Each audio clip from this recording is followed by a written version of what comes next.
ઉપરવાસમાં પડેલા સારા વરસાદના કારણે શેત્રુંજી ડેમની સપાટીમાં થયો વધારો. આકાશી દ્રશ્યો આવ્યા સામે.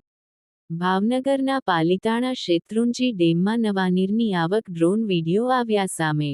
ઉપરવાસમાં પડેલ સારા વરસાદના પગલે શેત્રુંજી ડેમમાં નવા નીરની આવક.